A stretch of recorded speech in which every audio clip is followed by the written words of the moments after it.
दिल्ली दंगे से जुड़ा हुआ एक बड़ा खबर हम लोगों के सामने आ रहा है। जी हाँ, वही दिल्ली दंगा जिसमें लाखों लोगों बेघर हो गए, हजारों की जान चली गई और एक आईबी ऑफिसर की निर्मम हत्या कर दी जाती है।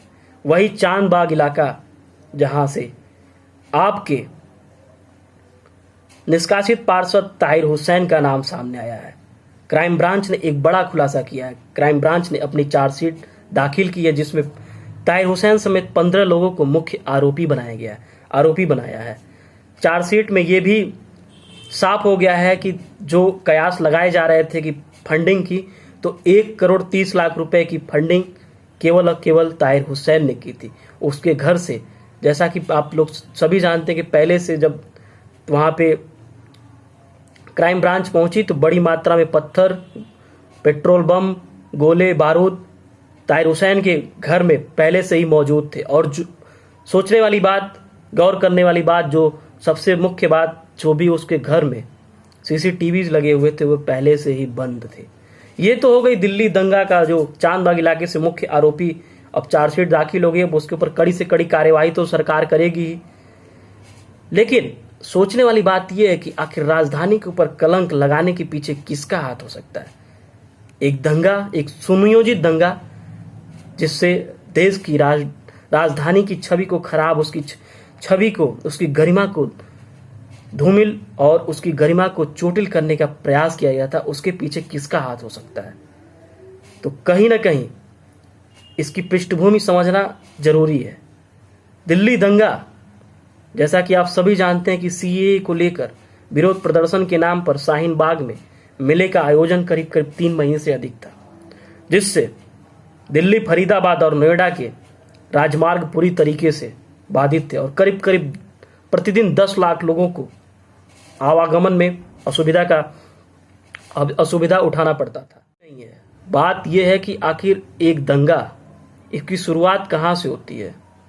शुरुआत एक प्रोटेस्ट के नाम पर इतना बड़ा दंगा और देश की राजधानी की गरिमा के ऊपर दाग लगाना कहीं ना कहीं राज्य की सरकार के ऊपर सवालिया निशान खड़ा करता है। वो भी तब जब आपके ही पार्टी के पार्षद इसमें दोषी पाए जाते हैं। जैसा कि ईडी ने पहले भी एक खुलासा किया था। ईडी का खुलासा यह था कि आप के जो राज्यसभा सांसद हैं संजय सिंह, उनका पीएफआई के साथ एक गठजोड़ है।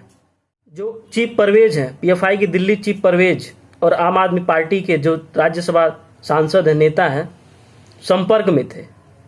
और ईडी ने उसके ऊपर गृह मंत्रालय को अपनी रिपोर्ट भेजी थी।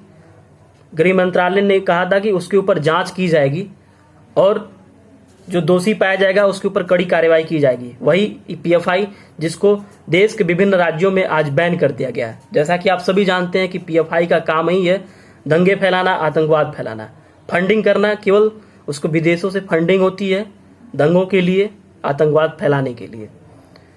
तो एक राहत भरी खबर यह है कि अब जो भी दिल्ली दंगे से जुड़े हुए आरोपी हैं, अब उनकी तो बाट लगनी ही लगनी है, अब वो बचने वाले नहीं है। लेकिन सोचने वाली बात यह है कि वो राज्य सरकार जो 10 दिन हुए उसको दोबारा सत्ता काबिज की और 10 दिन के बाद से ही एक सुनियोजित दंगा का प्रसारण कर दिया जाता है, फैला दिया जाता है एक विशेष पार्टी को बदनाम करने के लिए। और कहीं ना कहीं आरोप मढ़ने की कोशिश की जाती है एक विशेष पार्टी के नेता के ऊपर।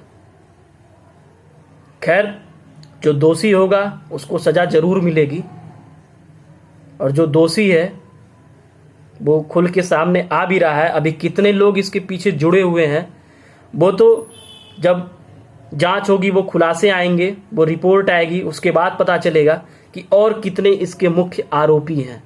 लेकिन अभी के लिए ये एक राहत भरी खबर है। तो अभी के लिए बस इतना ही। इस खबर को अधिक से अधिक शेयर करें, लाइक करें, कमेंट करें और जो भी अभी तक चैनल को अगर सब्सक्राइब नहीं किया तो सब्सक्राइब कर लें। जो बराबर में बेल आइकन है उसको जरूर दबाएं। तो अभी के लिए बस इतना ही, फिर मिलेंगे। तब तक के लिए जय हिंद, जय भारत।